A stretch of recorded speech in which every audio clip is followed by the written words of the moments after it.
When I first started our first home at Lee Court, I knew nothing at all myself about disabled people.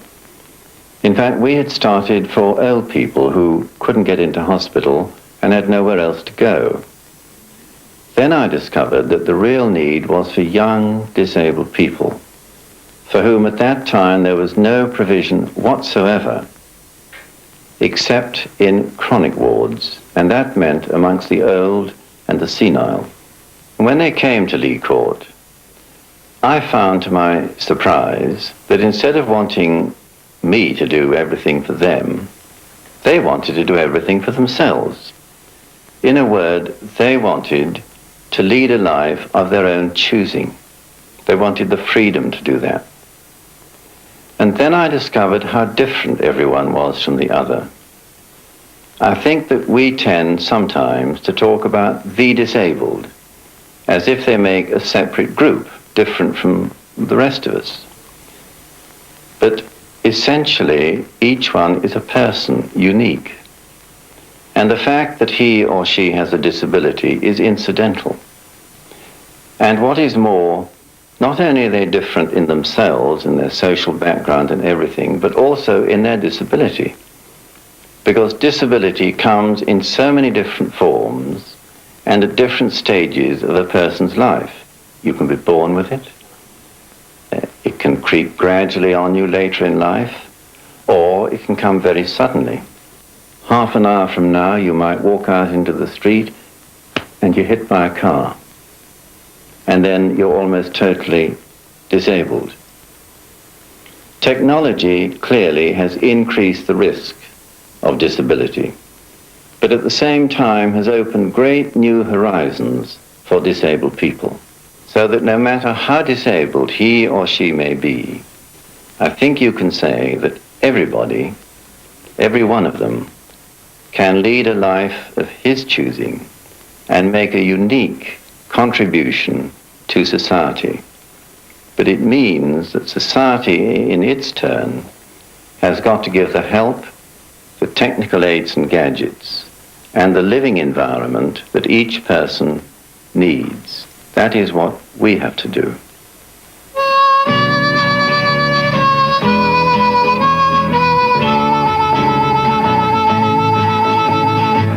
Some men are winners from the day they are born.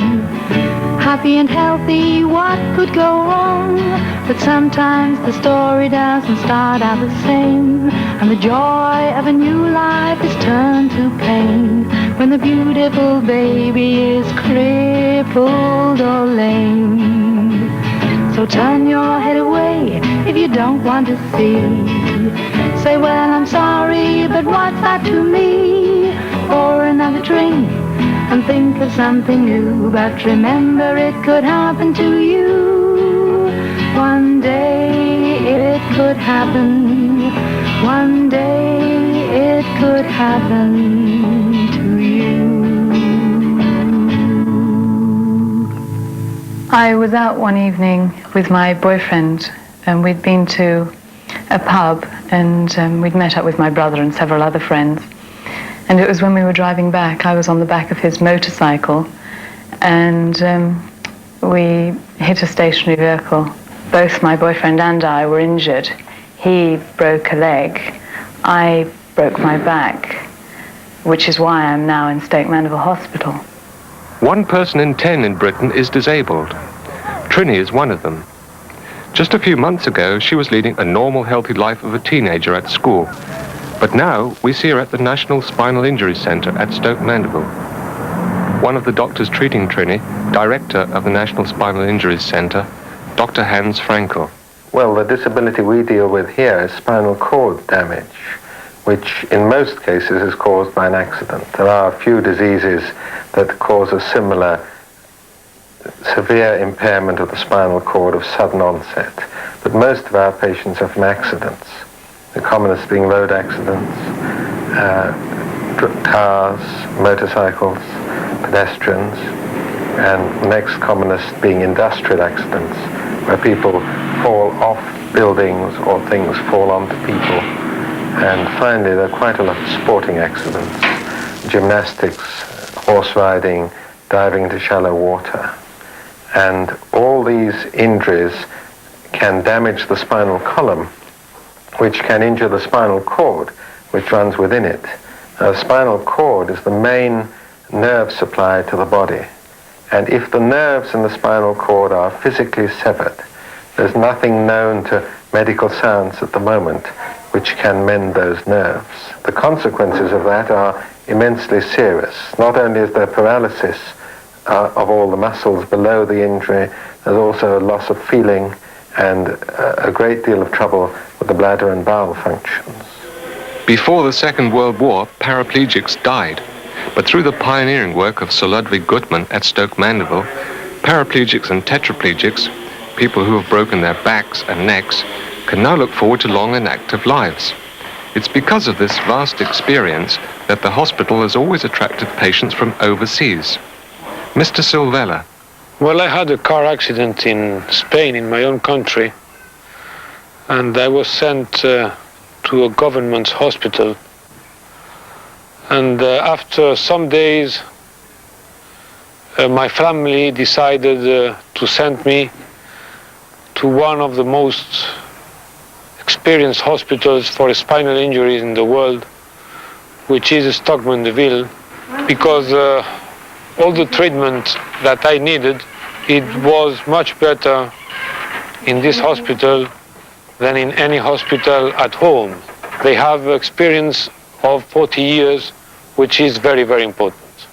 When you first come here, you are just kept absolutely immobile in bed for a couple of months. The nursing has to be very intensive, and they're very careful the way they treat you because you're not in a brace or a splint or anything. And after the couple of months are up and they establish that your back is, the bone has healed, they start to put you up in your chair. And from then on, you have two types of treatment. One just to keep you occupied and keep you happy, because obviously that is an important point. And another to actually prepare you for the world outside. And that takes the form of physiotherapy, which is rather grueling. And you don't think you can do it right at the beginning, but gradually everything comes together. And the physiotherapists are very good. And everyone seems very kind. Okay, Trini, shall we start? Nice big lift, high as you can. That's right, and down. Good. And down. Now, someone who's broken their neck high up has very few muscles left, and a great deal of work is done to make the maximum use of what they have, including their brain. Patients with lower injuries can become fully independent, and some with the lowest injuries can learn to walk with calipers and crutches, and some even without that. And we have a great experience of combining all these methods at the same time. And that's what's very difficult to achieve in a general hospital. Now we have a new big hospital near Madrid with the same facilities as here, no? Good hydrotherapies, but the main problem is that I believe that the doctors should have more experience for treatment of spinal injuries, and also the physiotherapist, which is very important in the treatment of a patient of a spinal injury, have to be really the best. The facilities are more or less the same, but here the most important thing is the experience. To occupy your mind as well as improving things like balance, which are dreadful. You have things like archery and swimming, and there's occupational therapy where you can do handicrafts, sewing, and really generally what interests you. Everyone's very keen to make sure that you are enjoying yourself as much as possible. I am keeping on with my education here. They have tutors come in to keep me up with my A-levels, and I will go back straight into the same stream as I left. In fact, the school has been very good, and I can go back to the same one with my same friends, which is worth quite a lot. I don't think I'd want to start again. A family is invaluable in the rehabilitation of the patient, and naturally we make as much use of them as we can. They're also invaluable in the resettlement of the patient. If the patient is very severely disabled, they can never reach the degree of independence that enables them to live totally independently outside a hospital or institution. If they have a family, even the most severely disabled can often live at home or in an adapted home. I've got a wonderful boyfriend and family, and they've been marvellous all the time I've been here. They've taken me out, and I've gone home at weekends, so that really I haven't lost contact that way at all. As I say, I'll be going back to the same school. I'll know all the same people. I hope they won't treat me any differently, because I don't feel at all different.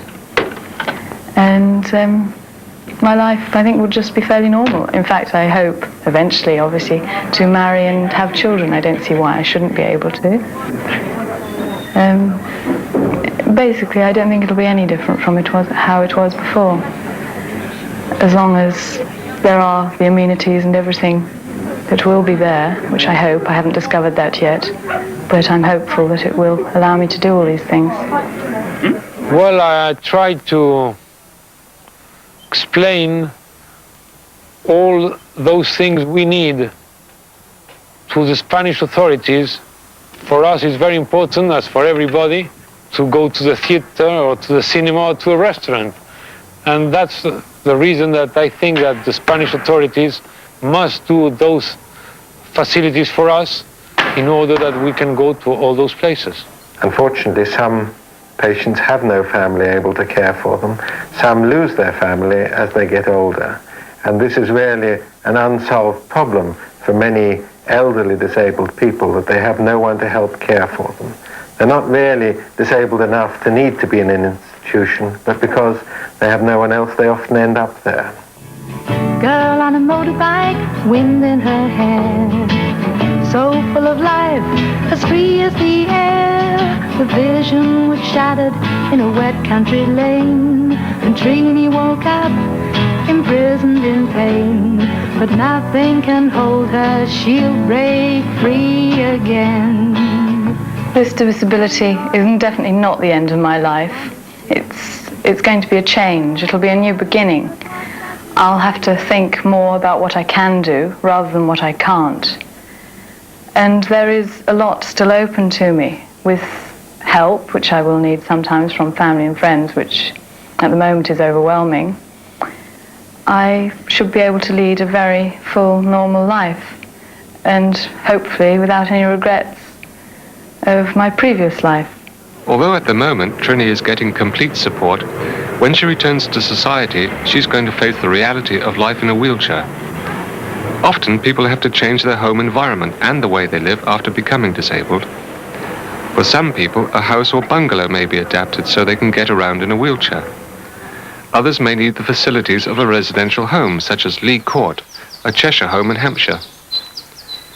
The residents are encouraged to develop their independence, and some to such an extent that they're able to move out into their own homes, either with a married partner or on their own. In Lee Court, residents are encouraged to use modern technology to help them cope with their everyday needs.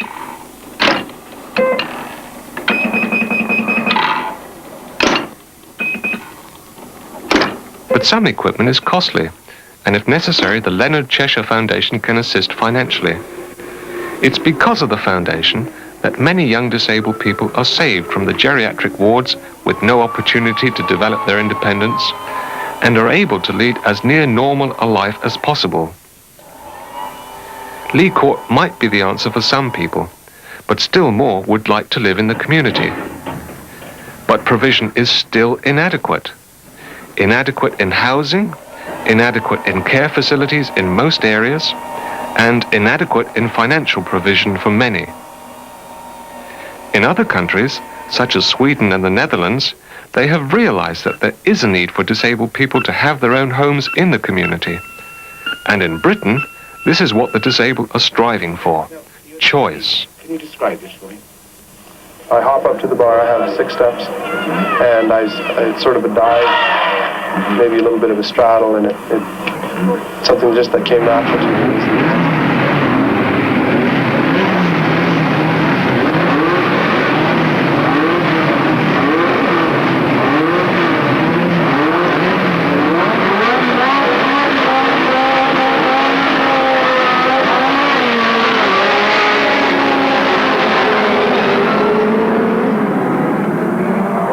One disabled person who decided Lee Court was the type of environment he wanted is Philip Scott. I was working in the film industry and doing a variety of jobs there. And I also started doing motor racing too at Thruxton. It was while I was at Thruxton I had a slight accident. It was quite colossal at the time. I was doing a practice day, and it was a cold, wet morning, and I was going through a series of curves, and it was just coming out of one of those curbs I hit the dreaded mud. This mud, I just happened to get one wheel on it and crank the car up sideways. I was doing about 80 at the time, I think, roughly coming out the corner. I went straight into a marshal's post. The force, about 80 miles an hour, sideways, just broke my neck. The ambulance came very quickly, and the fire brigade. And it was quite a bit of time until they actually got me out of the vehicle indeed, because they had to go and cut the middle section of the car to pieces, because it was imperative that my neck wasn't moved, bent or anything.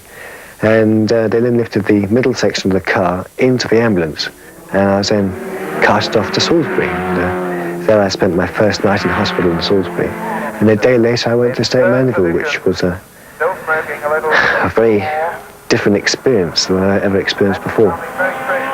Yes, I still enjoy going to motor racing. In fact, I went quite recently and saw a friend of mine, Carl Jeans. And I remember when he was sitting in the car and I was chatting to him, that I was wondering what he was thinking about just before his race. I've heard some drivers say that after they came to visit me in hospital, they had very bad times when they drove around the circuit, because it must affect you in some way.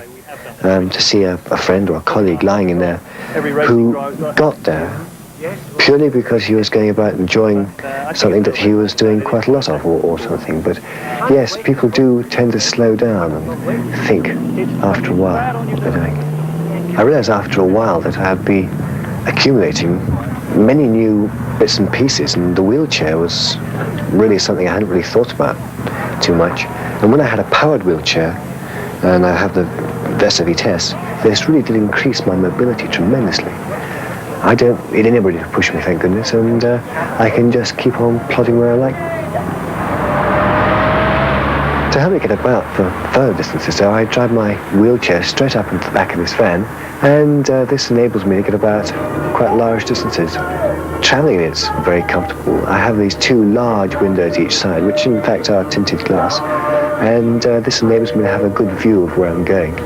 Although I do have a slight problem, as much that the front of the van is slightly lower over the driver and the front passenger, and I can't quite see as well out forwards I'd like to, but it's not too bad really. It's very nice to go back to Salisbury. As I mentioned before, I saw Salisbury from the inside of an ambulance just after my accident. But today I'm going back to be shown around by Jill Brown, who has a great amount for the disabled. She works for Remap and also helps the access for disabled people in Salisbury. Today she's going to show me around.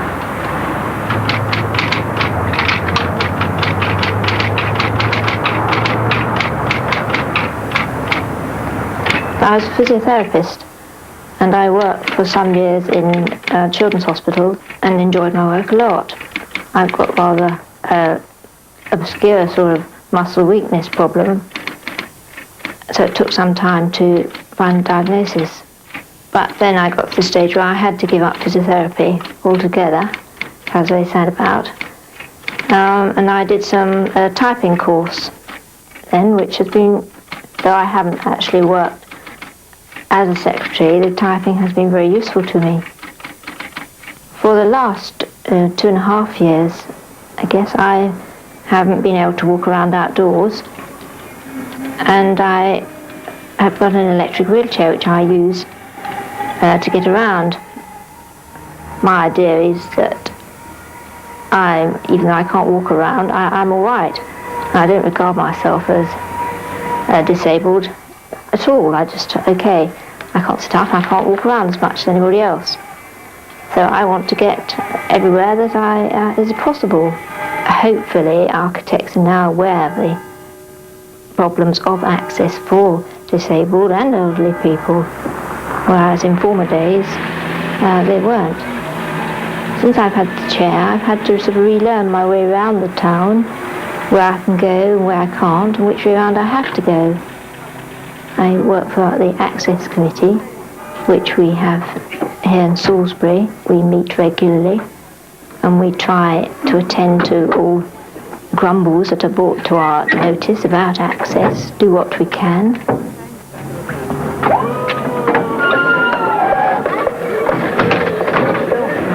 Hello, Philip. Welcome to Salisbury. Haven't seen you for a long time. Hey, it's very nice to see you. Oh, well. Thanks, Nick. Bye-bye. The cathedral has some good points and some bad for access.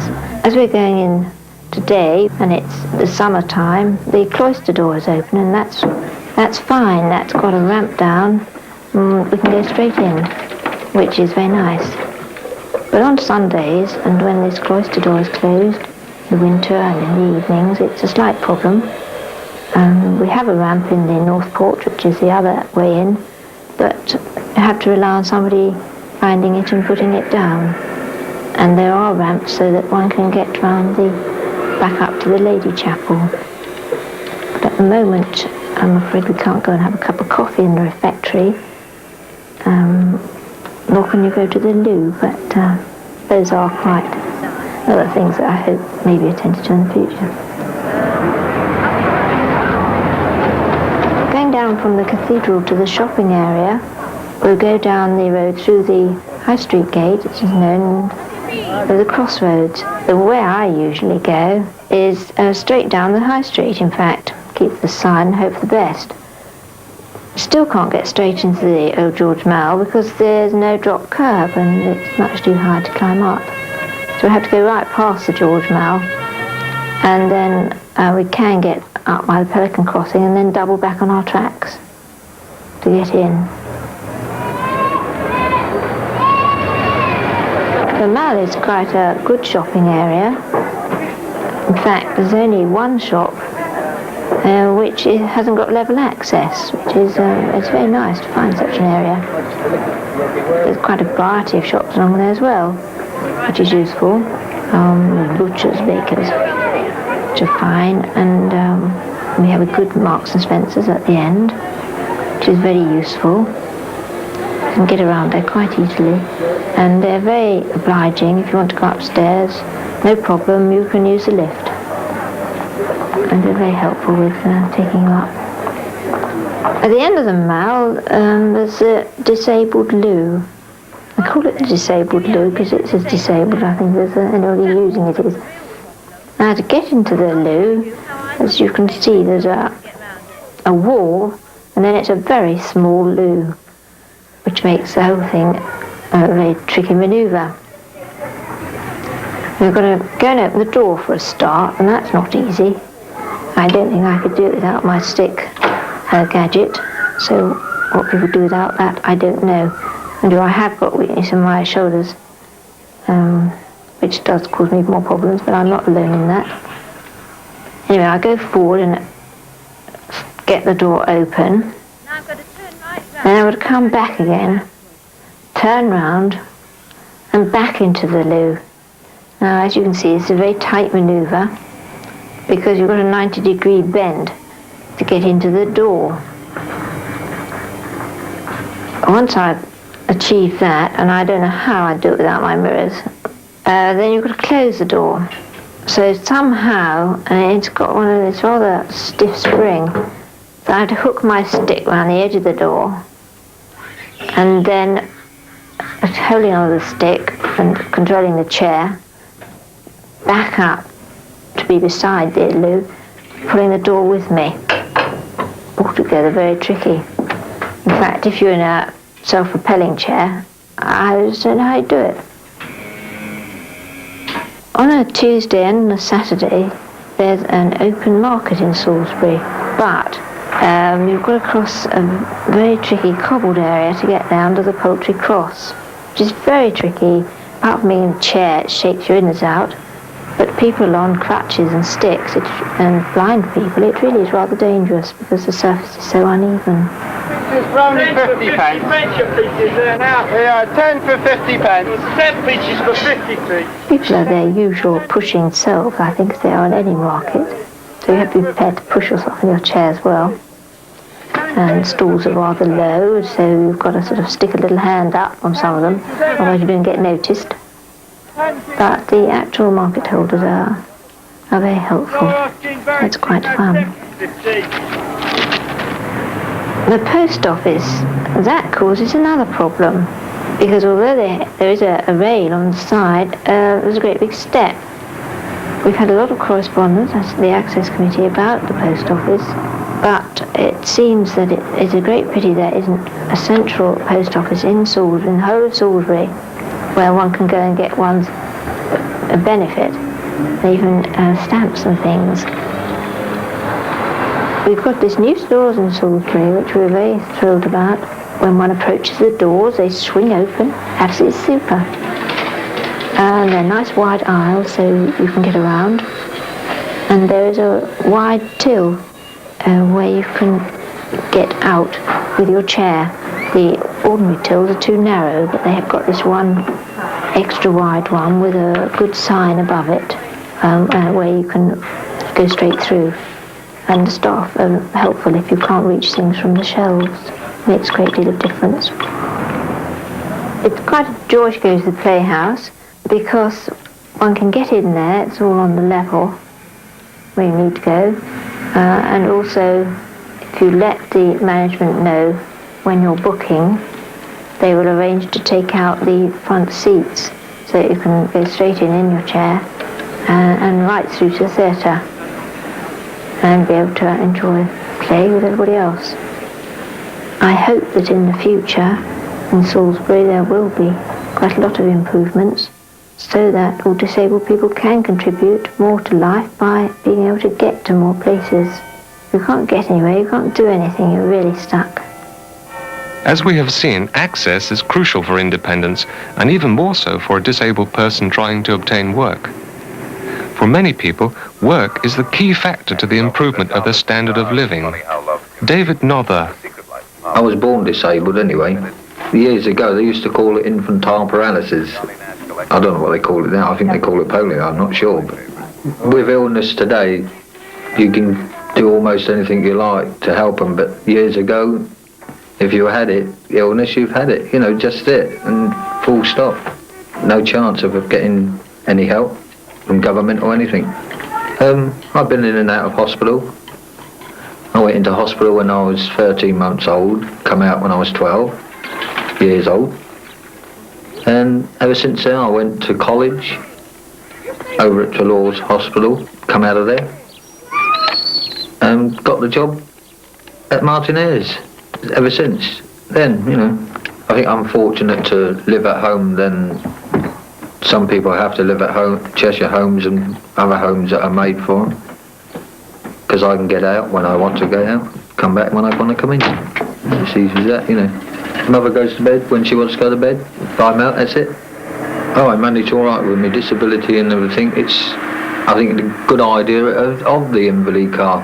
If there was no invalid car, there would be a lot of people not be able to move out of their houses even. I just think that the government are wrong when they try and cut them away from people. My car's not bad at all. It does 30 miles a day backwards and forwards to work. Oh, you can still get spare parts, Yeah, but they're getting harder as times go along now. I got my job through my brother being at Martinez. He applied for a job for me and I went for it and got it. And I've had the job ever since, 16 years now, which occurs of more on an assembly line all the time. You can't really describe it all because there's so many different parts. I know Martinez pretty good to me anyway, so I can't moan. Martinez employ approximately 1,100 people throughout the United Kingdom. In that number, we employ quite a number of disabled people. With one or two minor exceptions, of course, they're treated in exactly the same way as a normal person. their rates of pay, their sickness benefits, their holiday, any other benefits that appertain to normal employees are extended to disabled people. In fact, the disabled employees tend to bring a happier atmosphere into the company. I mean, for example, David has been with the company now for over 16 years, and we've got other employees with 10 and 12 years service. Well, Beverly sits alongside me. He's with them.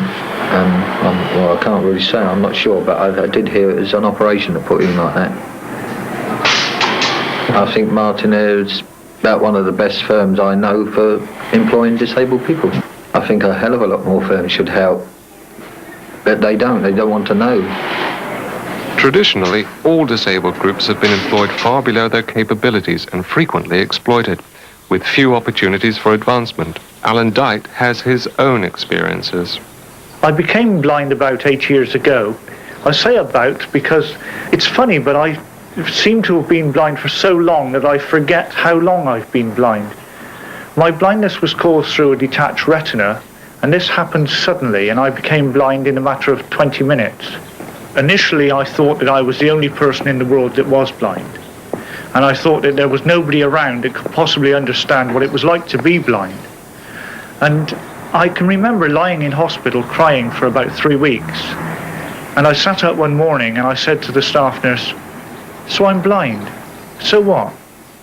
And that sort of hit me at rock bottom, and at that point I started to come back. I first heard about guide dogs through the mobility officer, and this is a special person who is local authority based, and he is responsible for training blind people to be mobile. It costs £1,000 to supply a blind person with a guide dog today. Annette, and that's the name of my dog, she's been my literally eyes, really. She sees everything I want. She makes friends with all the people I need. There are disadvantages, though, to having a guide dog, and that is she always wants to go into butcher shops, and she always likes to go into public houses. So you have to make sure that your dog is continually concentrating on her work and not taking you where she wants to go. I heard about the workshops for the blind through the BPRO, and I got employed down there as a basket maker. I didn't really like the job. It was much too monotonous, and you had to do what somebody else told you rather than doing what you wanted to do yourself. I heard about the programme for the blind that Radio Bristol was running at that time called Insight, and I was asked quite casually if I'd like to help, and started doing the odd interview. Now this was on a voluntary basis, but David Wayne, who was our station manager at that time, spoke to me and said, would I like the job on a full-time basis? I was approved in 1974. Well, I've been at Radio Bristol ever since. I started off with various producers. You had to learn how to conduct an interview, learn how to put your interviewee at ease. You had to convince sighted people that I was able to travel around town and that they were quite confident in sending me out on different jobs. Oh, that's fine then. Yes, hang on, I'll just make a note of that. Hold on.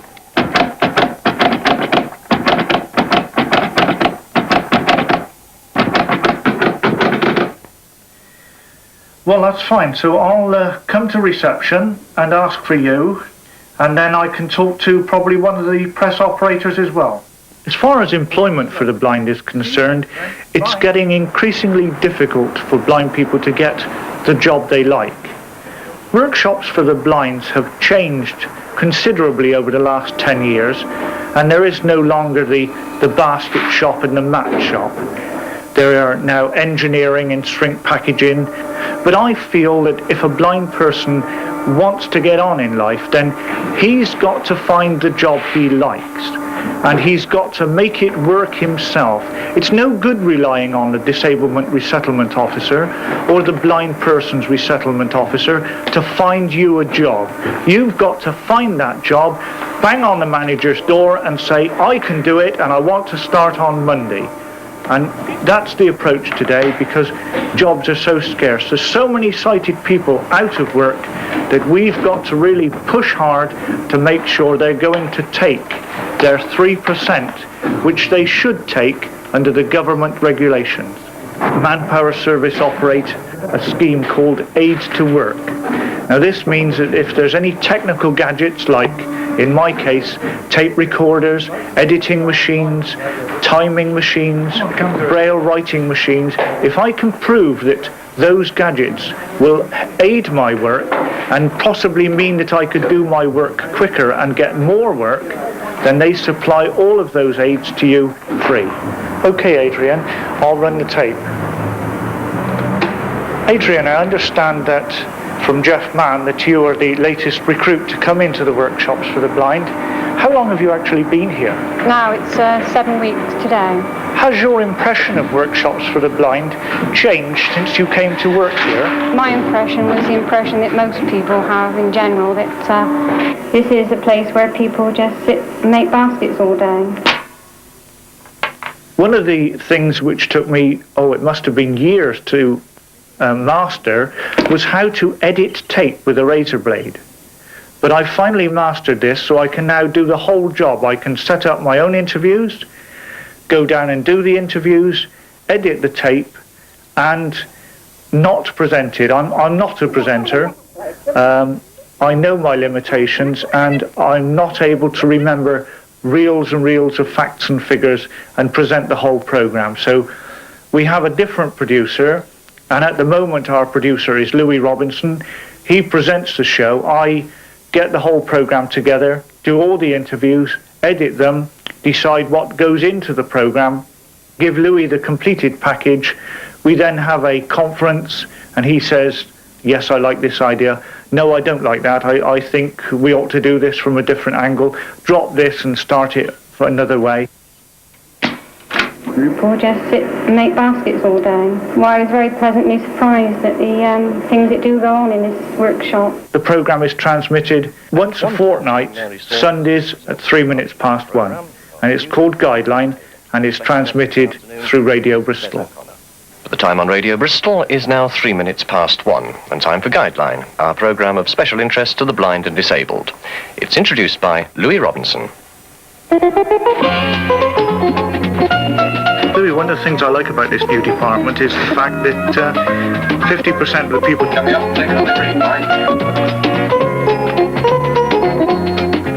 Hello, and this week we're examining a claim that Citizens Band Radio could become the lifeline of the disabled. But first, let's meet Adrienne Goodfield. She's now employed at the Workshops for the Blind here in Bristol, where she operates a new machine which presses and cuts material called Corex. It's used for making boxes and cartons. Our reporter, Alan Dyte, asked Adrienne, who incidentally is the newest recruit at the workshops, what she'd expected to find when she first got there. My impression was the impression that most people have in general, that this is a place where people just sit and make baskets all day. In some ways, Alan is fortunate to have had the initiative to break away from the traditional basket-making type occupation. But it took all his tenacity and a great deal of luck to get this far. For the majority of disabled people trying to find work, the prospects are bleak. I've had my own bad experiences in trying to find employment. 18 years ago, I was a Royal Air Force transport pilot until the swimming accident in Honolulu landed me up in this wheelchair. I thought that with my past experience and educational qualifications that I could take a teacher's training course at a local college. I was accepted by the principal, all ready to start the term, when a telephone call came through from the Ministry of Education, rescinding the decision to let me take that course. So in this film, we've shown you just how easy it is to become disabled, how we need more opportunities to integrate into society, and hopefully, we've made you more aware of disabled people. Before the accident, I think I had a very typical view about disability, that it wouldn't happen to me. But it did, and I think other people still look at me and sort of think that still isn't going to happen to me, even people who know me. Most people still do not wear safety belts. Most people still drive too fast. If people knew the consequences of spinal cord injuries, they would always wear their safety belts, and they would always drive more slowly and more carefully. Unfortunately, nobody thinks the accident is going to happen to them. Therefore, I'm strongly in favor of statutory speed limits and compulsion to wear safety belts.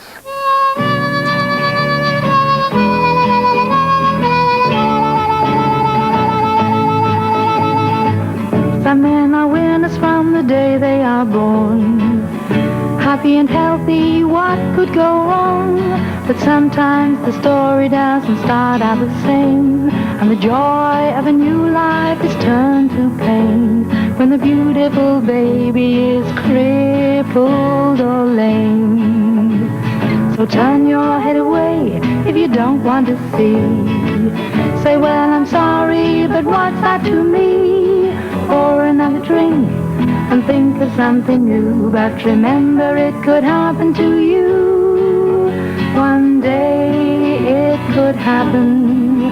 One day it could happen to you.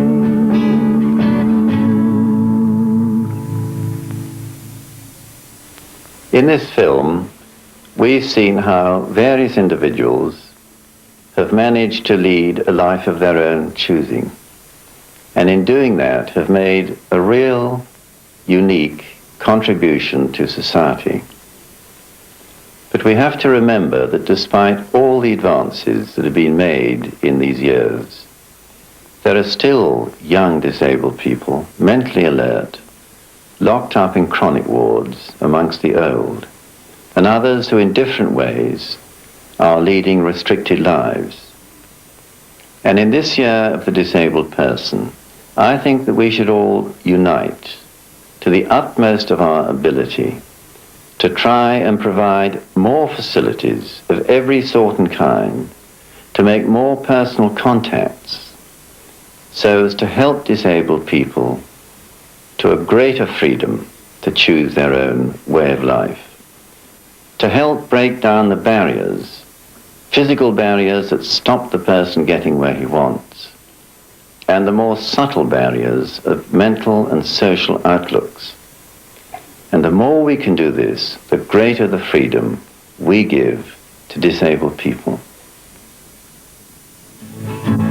Think of the soldier you've seen on the news. Join the professionals, knows he can't lose.